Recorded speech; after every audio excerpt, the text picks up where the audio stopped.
JB Media is back with more content to share, with free drops that include thumbnails and logos of character classes, schools of magic, guild icons, background textures, the most adorable potion mimic you've ever laid eyes on, and so much more. As a patron, you get even more free content with access to exclusive drops. But fear not, if you're not a Patreon subscriber, there are still bundles available for purchase to glam up your virtual tabletop. Tons of creepy crawly monsters, spooky shadow creatures, dragons, oozes, tiles to customize your dungeon. What more could you ask for? One of the benefits of supporting an independent artist is that you can always submit a request to have custom assets or monsters drawn for you. Check out JB Media today on Patreon or on Instagram at jbmedia.dnd. Don't forget to like and follow them for more fantasy drops. This is a Wicked Cool Kids production.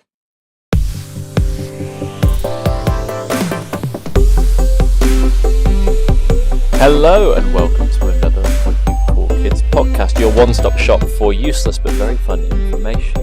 Today I have with me Jason, Lee and Kristen. Hi guys! Hello! Oh, hello. Well, so get there last week and sort of like nerdy schoolgirl this week. Hello! I'm ready. Wow. I know, right? You're yeah. so welcome. That was the vibe I was feeling. Yeah. How is everyone? You all good? Yeah. All gravy, always. Birdie Got a bird. headache, but I'll live. I just haven't had my coffee yet. Oh no. Why didn't you make coffee before? Here, I got have some wine. it with No. me. I just haven't drank it yet. Well, have a sip. I did. And then another. Have another one. Until your headache goes It's away. very hot. Yeah. That's how that works. I take the top off. I did an all-night event thing this weekend, and one of the first questions I had from Kristen was, "Dad, do you have enough caffeine to make it through?" I can't. Mm-hmm. If I drink caffeine, I'm gonna like spike and then immediately crash. It's not a good idea. So then we just decided water and the fresh night air was all he needed to stay awake. Turned out it was totally accurate as well. Yeah. So D&D Wizards of the Coast, Hasbro, whoever you want to refer to them as now, have released some of the new D&D rule sets. Have any of you got them already? Yep. Nope. Somebody does. Yep. Bought them. I'm a sucker. Bought the whole lot. Got them for my birthday. Bought the whole lot. Read part of the player's handbook, but nothing else. Skimmed over some of the classes. Obviously, read to death Warlock, but you know. So I some think of it'll be interesting. So player's handbook's already out, right? But the Yep. Dungeon Master's Guide and Monster Manual are still to be released. November for the Dungeon Master's Guide, and I can't remember when the Monster Manual is. Not too fussed about that. It's more, I think that's February. I'm struggling to imagine what. They're probably going to change a lot, aren't they? Yeah. Because they'll have to change and adjust to everything else they've switched and swapped about. Well, what Lee and I were talking about, was it yesterday? Maybe yesterday. So in the campaign that he just started as a continuation of the world that we're in, I told him that he could just create my character, right? And he made me I don't want to say it. An artificer, an artificer, an artificer, whichever one of those three pronunciations, or a different one that you want to go with. One of those. But he had said, I wonder if in the continuation of this, like chapter 4 or whatever, we should go with the new rule set. And I said, but then I have no option of continuing on with Elira, who's, the one he made me, because they took out that class, and there is no Blood Hunter, which was not really super duper official, but that clearly affects another one of my characters too. And Lee had a supposition that they will come out in the meantime with another, like they did with Tasha's, and here, have another supplement, which will be really heckin' annoying, because they could have just waited another 6 months to release this one and put it all in one book. They're going to throw away another 50 quid. making you buy I it. know. Like it was you were the wrong person to bring it up to. But yes, like the echo chambery kind of thing. It's obnoxious. If they had the intention of putting Artificer and Blood Hunter in there, they should have just held on to their horses a little bit longer, put them in there, and then released it. They can't make money though. Then that's the problem. That's what they're trying to do. Just They're because I literally don't- releasing three. it's the only way to do it. I mean, I feel like the smart way to do it, in a way, is to one person have master tier subscription to D&D Beyond, and then share the costs and just share the resources, right? Like Listen, you can't say stuff like that out loud because like Netflix is cracking down on people who are sharing passwords. You can't. Right? No, but I know that you're the- allowed to at D&D Beyond. I was gonna but say still, it's like that's the mechanism that they put in place, right? But And they're gonna like eyes wide open to that greed. Yeah. Once the players and the monsters out, they're going to go, oh, now that we got all this content, we're going to knock off our top tier subscription by 10 quid. Yeah, probably, but at least it's at least it's by design. And I was thinking the other day, maybe that is one of the reasons that they price their content. I mean, we think fairly highly. I take issue with some of their re-releases when it's basically a rehash of the same material, and it feels like they're charging £60 or $60 for someone to do some nice artwork and reword some of the content, but. It feels like in a system where you're encouraged to subscribe and sort of encouraged to have a game master who owns everything and then shares it with their players, which makes sense because if you were round a table, your game master would buy the books and help the players make characters. You don't all individually buy the books if you're physically meeting up. I mean, you can, and some people do, but you don't need to. So I get why they've got the subscription tier. I get why they encourage people to use it, and that therefore I also get why it's then $60 a book, as much as it irks me. No. Yeah, don't know. Right, I know, and it also, yeah. So I got really lucky because with Roll20 you pay digital. I think it was $80 for the 3 books, but they did like a special thing where if you pre-ordered it, you got this and this and this and this and this free. So I think I those ended tokens up with, and stuff like that. Yeah, I think I ended up with about 9 books or something like that in total for the price, and it's all integrated into Roll20, so I can drag and drop, make my characters there, and that I don't have to fuck around with anything. Right, which but is great. Roll20 is an annual subscription as well, right? Yeah, So like £9 a month or £7 a month. Yeah, it's like for the top tier. $50 a year or $100 a year, depending on which one you're going for. Which I get all the benefits, but again, then you're paying for a subscription on top of. Yeah, that I discount. Suppose, but they give and you if you've free got- shit every month as well, which is a great thing. Which is So- also true of D&D but- Beyond if you have the master tier, right? Including access now to their maps thing, which is basically what Roll20 do in terms of like preparing tokens and maps for you. Has anyone, by the way, used D&D maps? No. No, but who needs their maps when you can go to JB Media and get your own custom maps made, by the way. I'm waiting till they Absolutely. open their marketplace, so I'll just jump on there anyway. And then Flood the market sell my with your stuff. tokens, yeah. Oh. on there. I heard that there's another map maker up and coming to be talked about Yeah, I think they're going to be the second sponsor of the podcast, aren't No, I don't think so. later. they? Did not pass your quality Said, I'm check yet, currently, No, they didn't. currently working on writing up an ad spot. I seen them. They came in. They were in the like inbox. I seen it, and I was like, no, they're not getting in. They're not good enough. Wow. Okay, well we'll talk about your maps later because actually I want to talk about the ones that you made specifically for me. So we're going to loop back around to that whether you like it or not. But given that you're the only person who's seen the actual rule books and not just seen other people's reviews of them or feature release and things like this, what did you make of the new rules so far, Lee? Interesting, very interesting. There has been some changes. I don't know. I think it's more you'll have to play a game to see how it works because reading through it's a lot different to what we know in the 2014. Everybody gets the subclasses at 3, no matter what you are. That's where you, and I think that was to sort of stop the, well, I'm going to multi-class just to and get a subclass from this.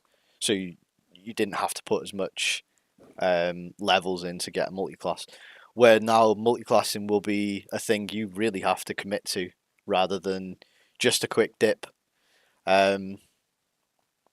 So I don't know. They've changed a lot of things, like the origin feats. I think having feats tied into your backstory and depending on what you do, that's really cool. But that was something we sort of did anyway. Like if you had your backstory and you were like, I know I did it with a couple of your characters, Kristen, where it just made sense to give your character that feat because that's what they would have. Like that's what they would be from their experiences. So I do like that. I like how they've really made Monk appealing. So they don't have some of their like Step of the Wind and things like that now. The key points and stuff are limited, so you don't have to spend key points to do Step of the Wind. You can move in it, similar to like Cunning Action for Rogue, where they could disengage, dash, and take cover and all that, but monks couldn't. They had to use their key points to do it, which was burning their resources for attacks and everything, which really sucked when you're playing as a monk. They felt like just a cheap wish, like rogue. Now that's not the case. Yeah, it literally was, because anything the monk could do, the rogue could do, but better. Anything it could do, we could do better. Now, not so much. I think it'd be interesting. So it might open up to some of them classes that people sort of steered away from because they didn't want to feel lackluster or be left behind. And I think the people who are aggravated with the ones that maybe they loved that got changed are feeling the ramifications of the balancing that they tried to do, right? Yeah. So Chet has been doing a lot of research on the new rules, listening to people's reviews, trying to read little snippets of it. And he said, overall, it sounds like it's much more balanced. But for somebody like a cleric, lover, whoever right people those might be, you don't get your subclass at level 1. And I know that we were kind of talking about it last night, right, Joe? Where you sit there when you're specifically talking about somebody who is aligned with a god or some sort of patron. Well, that's supposed to be in your story. You're already supposed to be established with that deity, that being. But now in the story, you have to wait until 3rd level. So it feels a little like, what am I going to do for the first 3 level, the first 2 transitions? What am I gonna do, because I don't have any actual tie to it? Am I supposed to be just like desperate girl trying to get the attention of my patron? Hi. So I actually was thinking about that this morning, and that is exactly what I came to the conclusion of, that for anyone that's dealing with a deity or a patron or something, in my mind, for 2 levels you're basically just reaching out to them and hoping that they respond, maybe getting some boon from the fact that you're kind of exploring that realm, that world. But ultimately, so I brought up the problem of, well, if you're a warlock, you're meant to have this patron and there's some patrons that never have anything to do with the material plane, and there's some patrons who are like tricksters and some like they have almost sort of predefined personalities. However, just because you're hoping to get a patron of certain type at level 1 and interacting with them and unsure of what you're then going to choose at level 3 because maybe you've changed your mind, really you're just interacting with patrons and trying to get one so the DM can guide you. Look, right, you just play it so that you're not necessarily tied to a single one yet. You're trying to gain favour with patrons. The one that you wanted maybe spurs you and you have to, go for it. Maybe your DM tries to woo you with other patrons in the meantime. I know people who do that. No, exactly. You thought you wanted this one. No, you want this. Experienced players that know what patron they want and know how to utilize it are going to start at level 1. I mean, unless you start on like a whole new campaign, you want to go from level 1, and then you can make level 1 to 3 a pre-campaign to establish your character. Because Yeah. you're going to be playing with experienced players that know how to use the multi-classes and the subclasses. You're going to be starting level 3 or higher anyway. That's what we tend to usually do. That's true. I'd never really considered that. I think in part because I love starting at level 1. I love also starting at level 1. So, I mean, I think the way that I had kind of thought about it was, and I feel like we'd kind of talked about this when we talked about backstories, right? You already have experience. You're already to the point where you have a certain amount of experience, and now you're an adventurer, even at level 1. Right? You already have some experience to be able to do what it is that you're doing.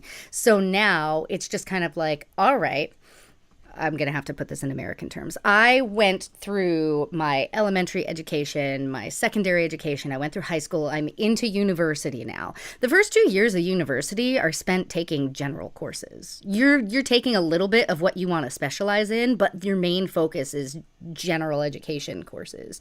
So your first 2 levels of your class, you're just kind of getting generalized adventuring experience and kind of dipping your toes into what you want to specialize in. And then level 3 is really when you kind of start to specialize. So that's when you commit to it.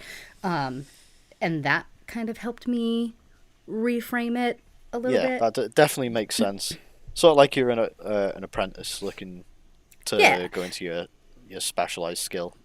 But I think to Jason's point, right? I think about how many campaigns I actually started at level 1. Yeah. That's definitely true. I can think of 2 off the bat. Lost Mines of Phandelver, because that was by the book, run, and right now, what are we doing? Storm King's Thunder, level 1. Yeah. Other than that, I don't know. I don't know that I really started it. That's fair. So one of the other things that caught my eye that actually I was very happy about. So it's got 2 parts, and the first part I saw it was like, oh, that's silly, and then I read the kind of resolution to it. Oh, actually, I much prefer it. So they've redone or rearranged ability scores and feats almost entirely. So now, previously, some of your stats came from the race you picked. So you pick an orc, and then you get the essentially orcish resilience, right? If you go down to 1 hit point, you get to come back up again. Or if you go down, you come back with 1 hit point, and things like this. And so often, we've talked about this lots of times. So often, you make a character, and they are not the stereotype, and they have lots of reasons why they don't fit the mold of their traditional archetype. And now they've made it so that makes a lot more sense and is a lot easier to manage. So instead of your ability scores being controlled by your race, they are controlled by your background. So you choose your race, and then you choose a background. And previously, background was just kind of flub for like giving flavor. And now it's where you get your things from, which makes way more sense. If you are, it definitely does. If you're an orc that lived on a farm and was raised as like a milkmaid, then you're not necessarily going to have those traditional orcish stats. So I really liked that. I had the concern initially that now backgrounds is more important. I need to know more about backgrounds, but that's inherently not true, because all you really need to know is what sort of thing was my character doing before now. Because to your point, Kristen, at level 1, you've still had life experience. You were doing things and now are an adventurer, but you already had some kind of experience in adventure before, whether that is just your job or whether that's like an actual skillful thing. So does that force you into the background that they have limited you to? What if you want to be a fighter in terms of class, but then you're taking a soldier background, even though you're a 16-year-old child, just so you can get the additional dexterity and strength? I guess you'd have to flavor it right in a certain way. You could take the soldier feat and background and treat it as like you were a soldier of the streets. You grew up on the streets and were like fighting other gangs in the street. And widen the margins a little bit. Yeah. So, question then, because I know that with Tasha's release, you could do your customized origin, right? Did they do away? I don't know. Did they do away with that? Or is it now kind of the same, only those things are allocated to your background, but you still have the flexibility of doing a customized origin? Yeah, Lee, give us all the answers. I think, because I haven't read into this bit, but I think it's a point system. So You can still buy your optimize your origin. you get like a certain amount of points for your origin sort of thing, and then you can use them to buy. So if you want the Orcish Resilient, you can buy it for 2 points, and then take Dark Vision as well for like 1 point, and pick and choose stuff. And yeah, it looks interesting. I think you'll be able to have a lot more variety and customization of what you want for a character. That would have been really nice for Atuza specifically, right? Because I made her, when you do a character and you're like, I'm a half elf or I'm a half orc. Well, what is the other half, right? But very specifically, she was half orc, half elk, and half elf, and both of those things exist, right? And they have very different things that they can do, but I had to choose one or the other for her. And so I went with half orc, but I really wanted her to have some elvish qualities to her, and so I kind of gave that to her in her look and maybe the weapons that she's using. But if I could have had the ability to do like elven accuracy, that would have changed things and the way that she looks and the way that she functions. So if you have a point system where you could in theory say, I have Orcish Resilience, but I also have the ability to take from this I can't say that word today, elvish lineage, then I feel like that's really good to be able to get into completely customizing something. If you have an idea, what's it called? A Unia, Uniya is technically what her race is. And there's no stat block for that because it's just not a thing, but it sounds like you can make it. So make it, yeah. It's definitely going to be interesting. But I guess it's one of them, you're going to have to pick it up, play it, and run a few games with it to see how it works, how it translates from looking at the ability score thing now, and just to whip up a random character, pick criminal background, and then it goes, would you like to increase 3 scores by 1 point each, or would you like to increase 2 scores, 1 by 2 and 1 by 1, but you're limited to dexterity, constitution, and intelligence for the criminal background. Oh. So you have the ability to customize it, but it's limited. But it's limited. Yeah, it depends on your background. So I changed the soldier. You're limited to strength, dexterity, and constitution for the same +1 in all 3 of them, or give 1 a +2 and 1 a +1. Which might make sense, honestly, right? Your criminal is going to have a different skill set than your sage background.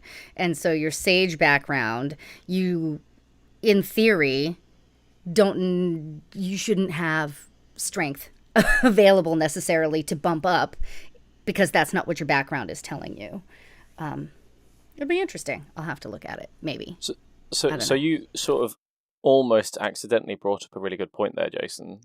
You can make a 2024 rules character on D&D Beyond right now. Yeah. You don't have to buy the content now.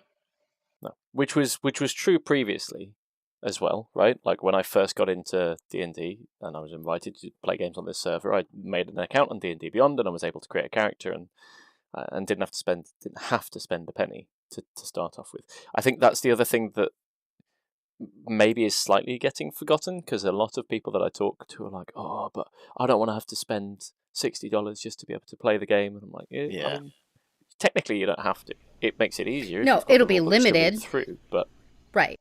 Yeah. Well, my character for your kids game, the other Gay Joe. Clip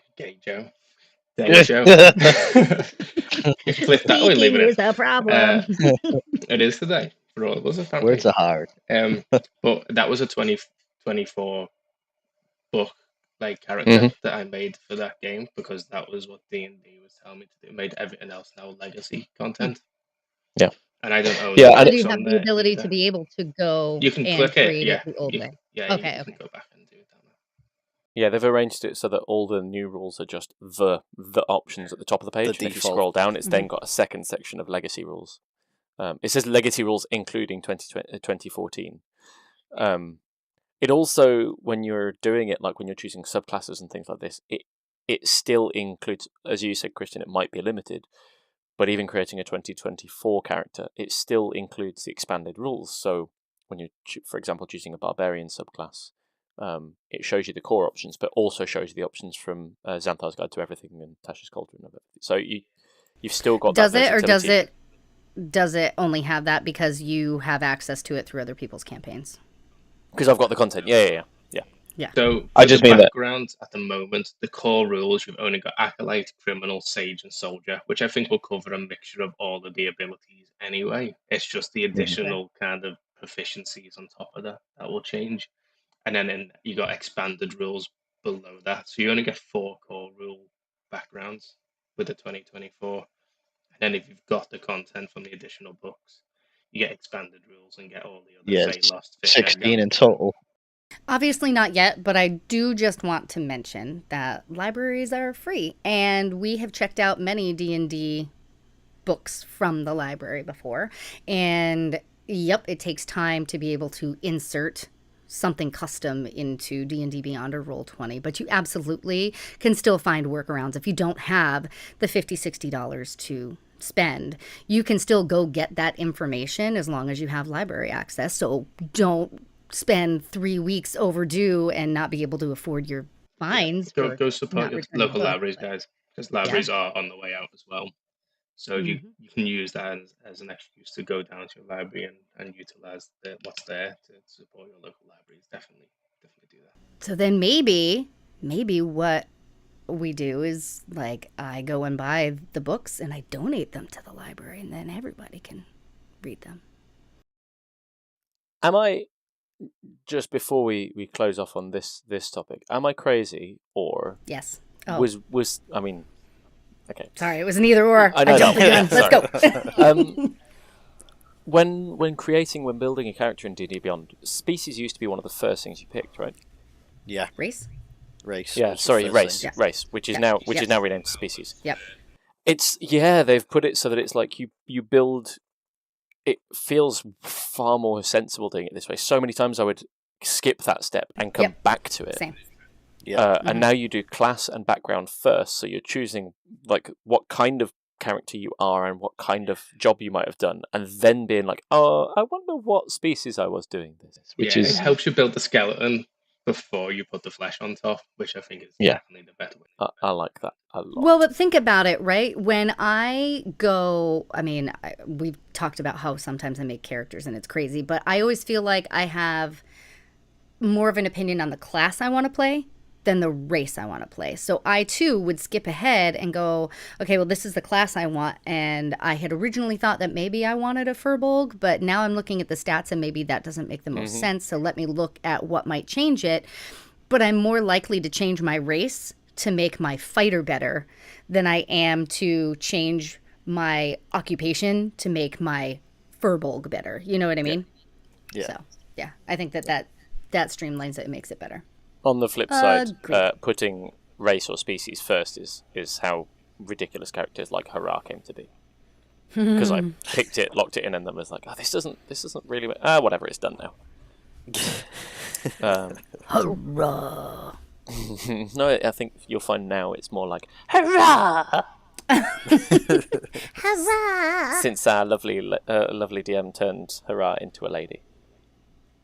Well, wait a minute. Hurrah chose to drink from the magical fountain, not having any idea what would happen. Was very thirsty and found fresh water in a dungeon that we've been in for days. And now Hurrah is even thirstier, just in a different way, not for water. I mean, Hurrah's feelings.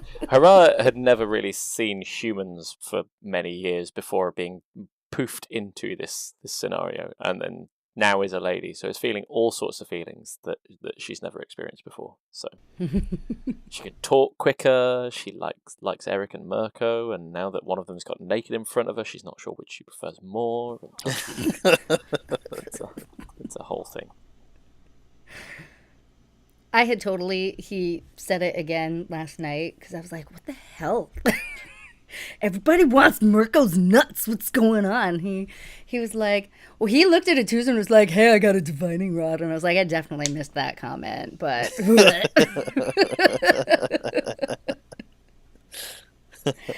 Oops. I mean, whatever. He's going to wind up dying. Mirko, no armor paladin. So, for context, right? Somebody maybe thought that it was a good idea to maybe slow down and investigate the sketchy looking hallway that we were about to go into. And Chet / Mirko decided to just step in. And oops, there was some sort of magical something that made it so everything that was not a magical item disintegrated. So that meant his armor, his clothes, his food, everything. Done. So now the only thing he's got instead of his plate mail is a robe of scintillating colors.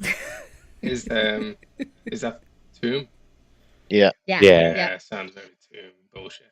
Yeah. Yep. And so my character has a rain stick that can change the weather, and so she had it on gust, so she just went and made his curtains flap in the wind to expose everything. Yeah. Well, it was beautiful. She was not impressed that he, when she said wait, was like, oh, what? I'm just going to step in here. I was very impressed. It was lovely. I know you were impressed. I shared my moss. He was very appreciative. Anyway, talking of our wonderful, friendly DM, the Tall Tom, we got the opportunity, some of us, to try dye the roleplay game recently as well. Mm-hmm.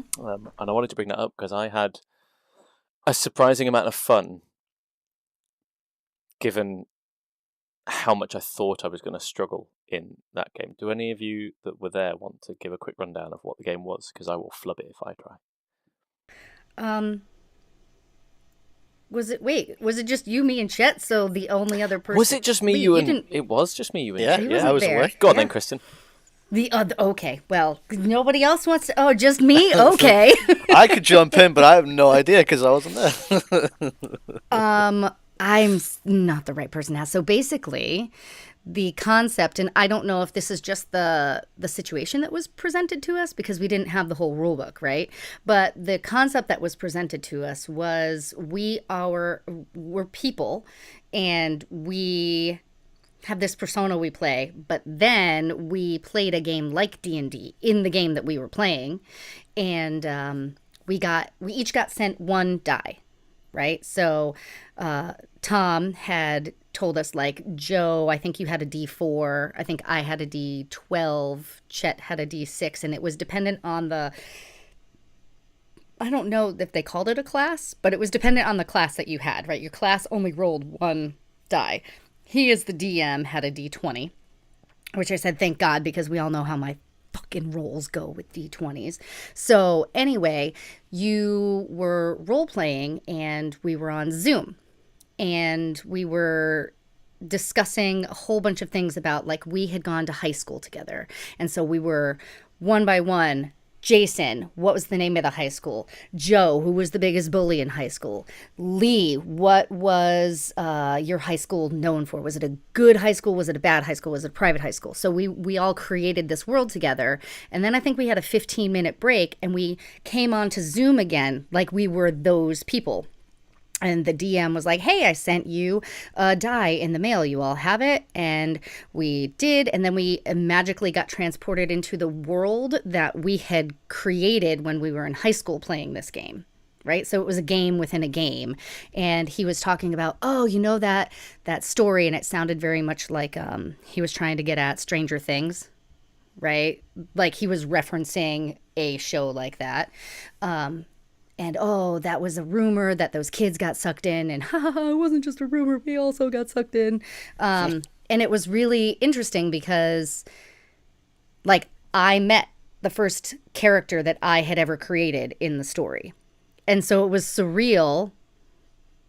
I mean, I guess that's really third person at that point for my character to be meeting a character that she created back in high school. And I was thinking to myself, how cool that would really be. Like if Kristen could for real life meet Cora or for real life meet maybe not Miranda, but you know what I mean? Like, I was thinking about how cool it would be to actually do, because they're so alive in my head and in my world. But it was really interesting. Chet's character was an emotion knight, and somehow, I don't know if he rolled for it, but he picked terror. And the more scared he was, the more empowered his character was, which was really, I think, a cool mechanic to bring into it. My character was a god binder, which was, he was like, oh, it's like cleric. And I was like, hey. But I could make a bargain with my god, and we would have to sit there and negotiate. And it was, Tom made my god more like a warlock patron, and it wanted me to kill things and feed it to it, and it was terrible, and I made a bad choice, like the bread frog tattoo that I have. I made that my god because I thought it would be cute, and he totally ruined it. Now I have to look at that bread frog and go, you eat people. Murderous nihilist. Yeah, but it was really, yeah. It was really an interesting concept, and I think we all came away from it thinking that maybe not a whole campaign with that system, but definitely more than just a one shot, because it felt like it took a decent amount of time to set up, which was necessary, but then you kind of felt like you were rushing through the game within the game. So if it had been maybe 5 sessions, I think that would have been perfect. I think it would have been really great. So I recommend it. Die, the RPG, is that what it was called? It's called Die the RPG. Yeah. It's on Kickstarter, or it was on Kickstarter. I think it finished Kickstarter a year and a half ago, and has been available on Amazon and places for since then. And yeah, it worked really well. I was drawn in immediately, as Kristen says. Each of you your character has like a sort of class, and then the document that Tom shared with us had like an example of what that might class be, or how they might behave, to help you get the right frame of reference. And one of the examples on my character explicitly called out CMOT Dibbler, which, for those in the know, is a character from the Terry Pratchett series, the Discworld novels. Cut Me Own Throat Dibbler, who's like basically a Del Boy. In fact, I think that was the other reference it made, was like Del Boy from Only Fools and Horses and CMOT Dibbler. And I was like, oh, okay, I'm all in. That's one of my favorite characters from one of my favorite series of books. He gave you the right thing from my favorite author. So yeah, very much so. And essentially, I just the whole mechanics of the game, the way that it works is just about building pools of D6. So that the core mechanics is build a pool of D6. The better you are at something, the more dice you get to roll, and anything that shows a 4, 5, or 6 is a success. The more successes you roll, the better you do. And dice that show 6, so as Kristen says, some characters had like D8s or D12s, and they're specials which give you an additional benefit and so on. My sort of tricky swindler salesperson character was able to essentially roll an extra D6 on everything, and I got a luck feat as well. So if I sweet talked them, I could roll an extra one. So our first interaction was with a guard who was like basically asking where our papers were, and I immediately turned it into your feet look really sore from all the walking and marching and investigating. Do you know what? I've got just the thing. I've got some socks that will help you, and that turned into a whole discussion that enabled us to avoid being checked, which was good fun. I found that, and I think that Chet and I kind of both said the same thing. It was similar enough to Candela. You know what I meant? So like your extra die, your D8, your D12, whatever it is, were kind of like your gilded die that you could add to a roll to try and empower it. And you did have, I'm trying to remember, was it on like a 6, something extra would happen, but it wasn't necessarily always something super, super great. Like there was a mechanic in there for something good and something like not really great. But I think like a 2 and a 3 meant nothing. Like, it wasn't, oh, you fail and now you have a consequence. It was just a nothing. But anyway, yeah, I definitely one that I would recommend. And I was thinking about potentially asking him to do that over Friendsgiving. So somebody Yeah, that would be awesome. say it. But I would want to market him. I don't know if he's going to listen to this. I would want to market him and ask him, like, hey, could you do this over maybe 2 days? So you spend one day setting up, doing all of that, and then the follow on, because I think maybe a 6-hour session could be good, but also you could get right up until the moment that you're sucked into the game. So you create your real persona, the persona of the person, the human that you are going to play, and then you create the character that they're going to play as well. And then the second day do the role play the human, and then the moment that you get sucked into we're in the secondary game now, then pause, take a day, and come back to it and actually play the game. That would be very cool. Somebody remind me. He might not have enough time. I think there'll be a lot of takers. So he might not have enough time in his life to run that as many times as we require. Yeah, we can ask. Let's see. He'll just spend all of Saturday doing setups for people and all of Sunday running the same game over again. That's fine. Make it limited, very exclusive. First come, first serve. Have you guys, Jason and Lee, have you played any interesting games recently, either tabletop or online or anything? Alice is Missing, I think. I can't remember if we spoke about that last time. I don't think we have. Yeah, but ran that a few times, which is a very strange game. So you don't play it on anything but a mobile phone, and it's just a text group. You text between each other, so you get some cards given to you by... well, that's through Roll20, though. Yeah, well, I'll just do that because it's easier. You could completely just send them. Wipe out. Yeah. So you get cards dealt to you for that have like a time on, a number on it, and then you've got a 90-minute timer once the game starts, and then you flip them cards over and react to what they have on them. I think there's 5 characters in total. I think Jason and Kristen, you've both played a lot of the characters. Dare I say all of them? I haven't played 2 of them. A couple of them. Yeah, I might have played 2. And it's really interesting though. Like you don't have like pieces to move around or anything like that. You don't have to worry about your attacks or anything. It is literally just a collaborative storytell with some card prompts to give you a lot of improv, but it's good. I've really enjoyed it and I want the expansion. What I really like about it, though, is you're all in a group text, but there are some secrets, right? There are some things that only you know, that maybe somebody else knows that you know, and so you have the ability, much easier than like /W, I'm going to try and figure out how to whisper, and oh shit, I didn't put the /W, so now everybody saw what I tried to whisper, but you can just side, hey, I'm going to go text Joe and be like, you know what? Alice told me she was pregnant. Yeah. What? Right? And so, like, the main group doesn't know, but now you're creating, and that's very much so how real world works, right? Like, only this person knows this, versus, like I was saying to you, Lee, about a specific game, hey, I said this thing, and the players overheard it, but the characters didn't. And so the players took that into the game, and that's not the way it would have ever worked. And sometimes it's hard to not metagame like that, but it completely takes out that element if you're directly just messaging one another. Yeah. Which, like I said, you can it's like do play by post game, you know. Yep. Which I've not done, but that sounds stressful. It was definitely great.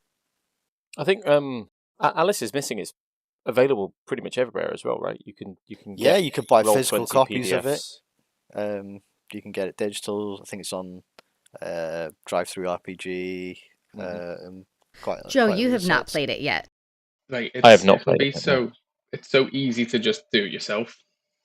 Yeah. Well, it's a very simple game. Once you've played it, you don't really need the stuff that tell you how to play it to do it again with a whole new group of people. And honestly, you could take the core of what it is and transform it into something different to play again. And as somebody, and I think Jason, probably you too, as somebody who's gone through it a couple of times at this point, it didn't end up the same. Knowing what I knew, it didn't wind up ending up the same each time. So you could play it a couple times through, shuffling about the characters. I don't know that I'd want to play it with an identical group of people over and over again, but being a repeat person with a group of new people, I think is very doable too. But like I said, you could very easily change a couple of the things and make it an entirely different story. Cool. We have been going through, for the last few episodes, a couple of things. We've got Jason's Guess the Monster, which has been great fun, and I'm going to raise that now so that it all sets our mind off ready for guessing. Stress the monster. And we also had Kristen's... we've been doing flavouring spells, but more recently she proposed to us that we consider coming up with some bargain basement spells. Would you like to describe it? The premise behind this? I mean, sure. So you take a spell and you change, I think the original idea was you change a letter or a couple letters or maybe just one word of the spell if it's a couple, but keep it really similar sounding to the original spell, right? And then you make it different. I think the whole thing that kind of started everything going was Chet had said something about pass gas without trace.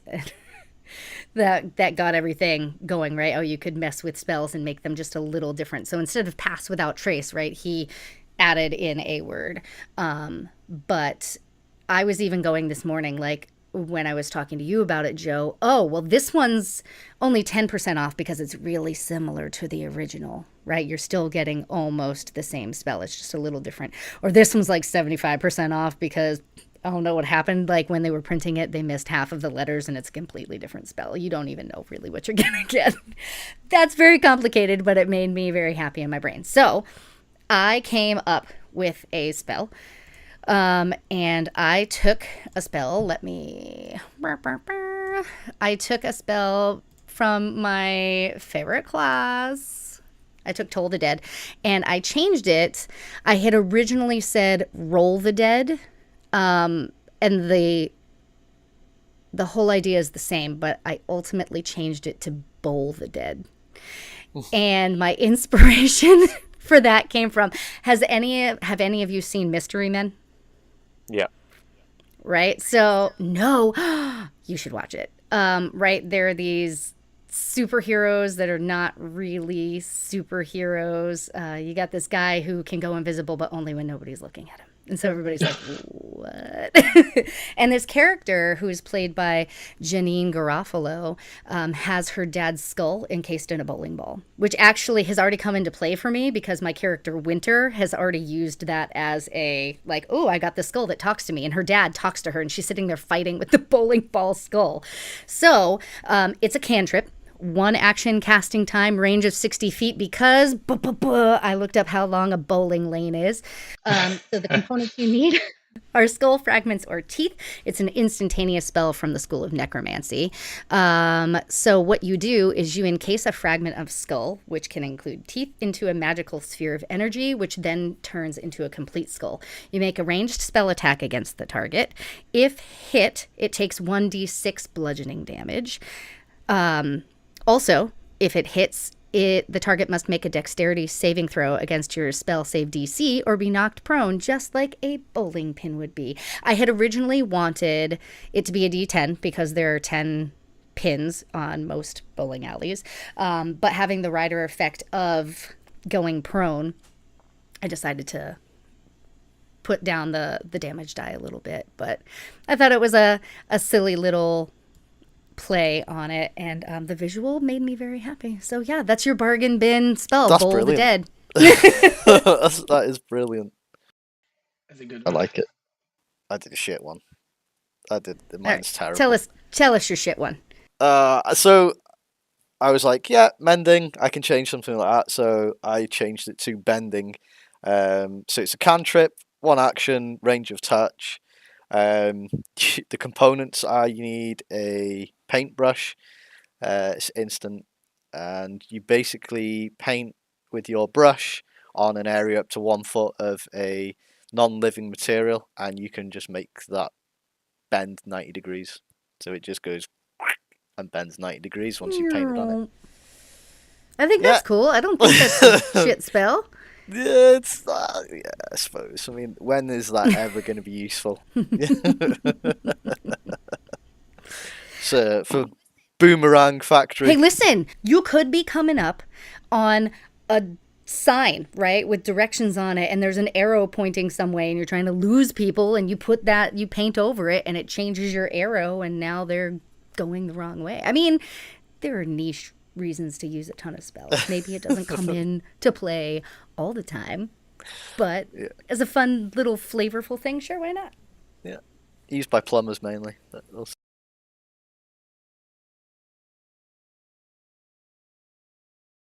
Maybe it's a great artificer spell. You can just paint on it and then just bend all the stuff. Bending created by Auric. I tried to keep my one pretty light. I'm trying to go for non-combative spells. So my idea was, you're a wizard, but you also got a family, or you're a witch and you got a family, you got kids that like to play in bubbles. So the original spell was air bubble. I changed it to square bubble. It's a level 2 spell. It takes 1 action. The range is up to 60 foot, and the components are bubble liquid and a stick with a hole in it. So you're literally going to be blowing a bubble. But the bubble goes bigger and it covers up a 10-foot wide and tall area. And you have to make a dex save against your spell DC to not be trapped in it. So you're going to be grappled by this bubble, technically. And then you can just float about. Do you know, like those big round balls that people put on the lakes? Orbins. Yeah. It's just one of them, and it's just a fun little spell to use with your kids that is essentially harmless. Okay, well, I mean, I'm thinking as a mom, the practical application of this. One time, I did a get-along shirt. I don't know if any of you guys have heard about that, but I had 2 kids. I'm going to let you guess in your brains which 2 they were, but they were fighting, and I took one of Chet's shirts, and I put them both in it. So there. Oh, yeah. And they're like in the head hole, and they couldn't escape one another. And I'm like, you can come out when you guys can figure out how to be nice to one another.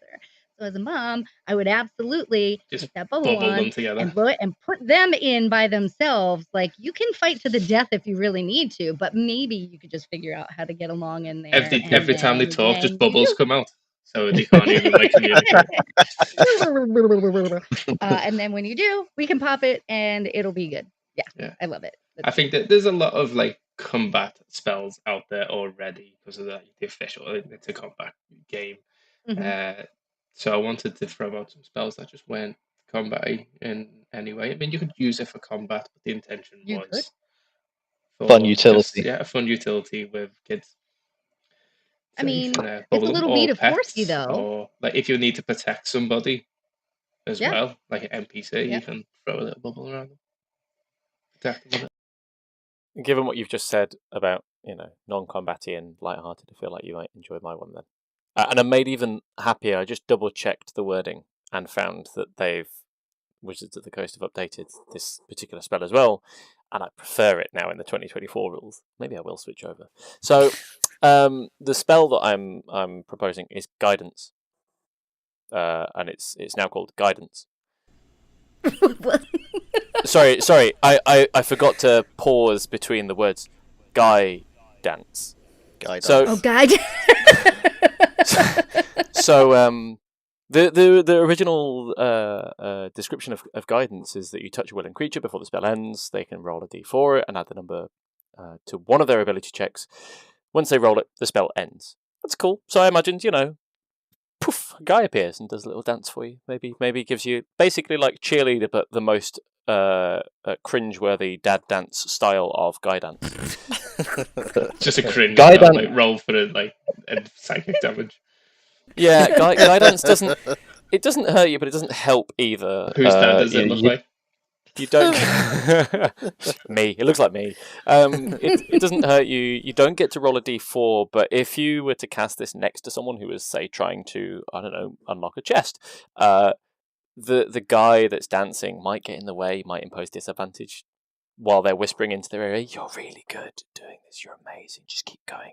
My favourite thing about this is that they've retouched guidance in the 2024 rules, and now it states that first of all, you have to choose the skill, not the player that you're giving it to. So you when you cast guidance, you have to also state which skill you're giving guidance on, not just any skill. But it also, as a counter to that, it says that until the spell ends, they add the 1d420 ability check using the chosen skill. So it now just lasts a minute, so you can reuse it, which makes sense because how many times have we got it as a cantrip and you're just going guidance, guidance, guidance. So is it still concentration? It's still concentration, but it lasts a minute, and obviously you could drop that and change it if you needed to change the guidance. But that just means that my guy that is dancing is there for 1 whole minute, whether you like it or not. You're going to be there trying to pick a lock on a chest with a little guy giving you. But instead of being helpful, pick that lock. It's the. You know how to use those tools. Helpful, it's a distraction, right? I was thinking, it's only a distraction if it legitimately distracts the player. Otherwise, it's just a nice guy dancing. Oh, God. Well, I mean, so then what's the mechanic? You put it there and it does what? There's a guy dancing and trying to encourage you with little whispers in your ear. Like a minor illusion. Like a minor illusion. Like a minor illusion. And if it distracts the person playing the character, then they get disadvantage on whatever they're rolling. It'd be super cool, actually, I like it. It'd be super cool if it was a flexible spell, right? So you could cast it on an enemy and it would be a passive-aggressive dad that came out and was like, yep, see, you know how to use that. There's nothing in the rules that says you can't... Yeah, there's nothing in the rules that says you can't cast guidance on an enemy, so why not? Right, but I mean, then you could say, all right, because there are certain spells that you can do it to be helpful or to be hurtful. And so you could say, all right, this imposes disadvantage over here, or you have to subtract a d4 versus, adding the d4. That's cute. It's a passive-aggressive guidance. I cast guidance. If you do it twice, like 2 people, that Night of the Roxbury scene where they're like dancing at this woman and bouncing her in between themselves. Yeah. Nice. That's cool. I love it. I love that little feature. Thank you, Kristen. Mm-hmm. I feel like it's time to find out if any of us were smart enough to guess a particular monster. Whoa. First of all, I just want to say, if we did not get it right, that does not mean that we're not smart enough. It just means that we don't have the particular skill set or the book available to just fucking peruse at our leisure. I'm just saying, if we get it wrong, it doesn't mean that we're not don't know you smart. don't know something until you told you don't know it. So But I'm excited because I think I know. I repeat the description of it first, and then we just go standard. I'll go from who's closest to me, my way around clockwise on the video cam. So these carnivorous, temperamental, tasty bottom feeders are native to the abyss. They beat their leathery wings to scare predators and to help them run faster. And they taste like fatty poultry. Joe, what's your guess? My guess is abyssal chicken. Kristen, what is your guess? Also, Kentucky Fried Abyssal Chicken. And Lee? Yeah, abyssal chicken is where I was at. Made it too easy for you. It was, yeah. Yes! The tasty bit at the end. I think this next one is going to throw most of you, if not all of you. Okay? Could you? Okay. Did you also think of lead and not? Yeah. Kentucky Fried. Fried. You'll get it. It makes me sad because at the end of straight to the plane from Colonel Sanders. Yeah. I mean, when we did this last episode, you seemed very unsure, and I was like, "Finally, I know one that these two don't." And then I thought I knew it. I'm happy that I did. I just want one that Lee doesn't know. I don't mind being know this one. You might with your kind of characters. You might be familiar. He knows everything. So this creature is a happy-go-lucky mushroom with few cares or worries. These are captivated by music, though they cannot distinguish between well-played performance or a bad one. After this creature has practiced a song or a piece of music 3 or 4 times, the creature remembers it forever. Because they filter salt from the ground, this makes them taste very salty and unpleasant to most creatures, though bullywugs consider them a delicacy. These nuts, innit? Yeah, might go well with the abyssal chicken on a meal. It's Toad. Beep beep beep beep beep beep beep beep beep beep beep. Wait, do you know it, Lee? Does Toby in the hole know it? Maybe. I don't. Maybe. I'll have to think about this one. It's not one that jumps straight out to me. It feels very Feywild. Yeah. I'm trying to wrap my brain for anything that you usually find around bullywugs, because that's where I think the answer I'm is. trying to wrap my brain around, because I feel like I looked at something like this when I was making Thivara, but also Winter did a lot of research on mushrooms and different things like sentient whatever, so I'm just gonna have to scratch my brain. I don't think I'm gonna get it. I do not have high hopes for this week, but if Lee doesn't get it and I also don't get it, then I won't feel bad. Why do you hate me so much? I love you a lot. I just need to keep you humble and down to earth. I am can't so have your humble. ego I sky can't get high in the lower. cloud. I can't get lower. It's fine. Do you have no clue? Joe, do you have a clue? I don't have the foggiest idea. I'm trying to think if we've ever encountered. I don't. The first thing that, as soon as you said mushroom person, I don't know if you remember the mushroom character that Chet played. Yeah, Ish. I think Lee, you would be the only one. No, not Ish. Ish Yeah, was the. that's what he was called that as well. No. Yeah. He has 2 Ish characters? I don't think. I don't. Let me find his.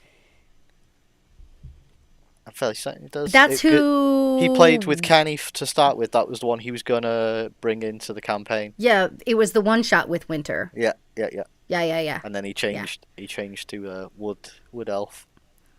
Yep. Instead of mushroom. The only mushroom-based monsters I know are myconids. I'm pretty sure it's not one of those. Well, I guess we'll find out. Yeah. Will we though? I've never encountered a myconid that I thought of as happy-go-lucky. So just. The description is very enchanting for me, right? Like, it's happy-go-lucky. It hears a melody like 3 times and then it knows it forever. It's Kristen. Salty, like me. Got it. It's fine.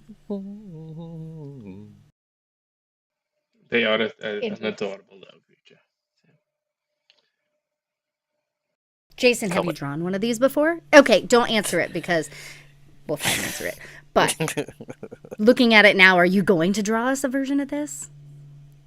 No, because it's hard to distinguish it from normal one.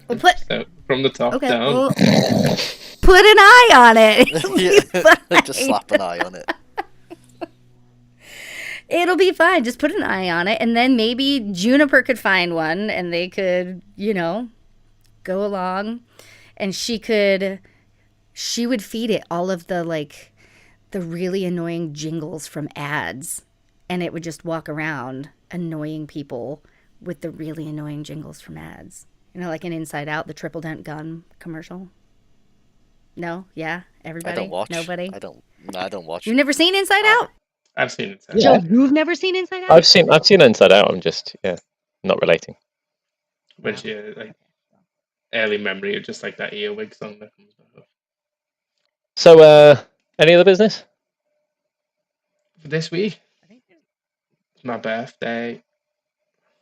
I can't believe you said that out loud. We've had so many. I cannot believe you admitted to it. This will come out way after my birthday, so. Don't worry, I'll make a song of that. You'll have an influx of people going, hey, we missed your birthday. He'd go easy on me on our Wednesday game for my birthday. I said I'll try my best, no promises, and we'll see how it goes. Okay, so I need to break continuity and release this episode before the previously recorded one, and then the whole monster guessing thing can just go sod itself. Cool. Okay, great. That's how it works. I'm going to say it's my birthday every episode now. Wow. That's because you just want all the presents. I've got a birthday every month. By the time we get to the end of the year. It's the same date on every month, isn't it? Yeah. Oh, that is definitely how it works. Lovely. Nope. My to-do list for the week, for the weekend, actually, no, for the week, because I have to figure it out by Friday, is to figure out how to frickin' defeat a coven of hags. So that's what I'll be doing for the rest of my days until Friday. Defeat a coven of hags. Oh, yeah. I didn't realize it was that quick. Yep. We'll do it. And I'd like to say, if anybody has any advice, but by the time this airs, I'll be We'll dead. be dead. Yeah. Doesn't matter. That's true. By the time this airs. Yep. That's true. Nope. That's it. But Cool. to Well, be planned. thanks everyone for listening. Thanks all of you for joining us. It's always great to have your insights, and it's always fun, and I love it. Happy birthday, Jason. And if you can't stay cool, what should you do? Be wicked. Say happy birthday to Jason. Yeah. Happy birthday, Jason! Happy birthday! Bye. Be wicked! Oh, no. Wherever you found us today, don't forget to like and subscribe for more great content. And if you want to find out more about what we do, how to support us, pick up some merch and find links to our friends like JB Media, visit us at wickedcoolkids.co.uk.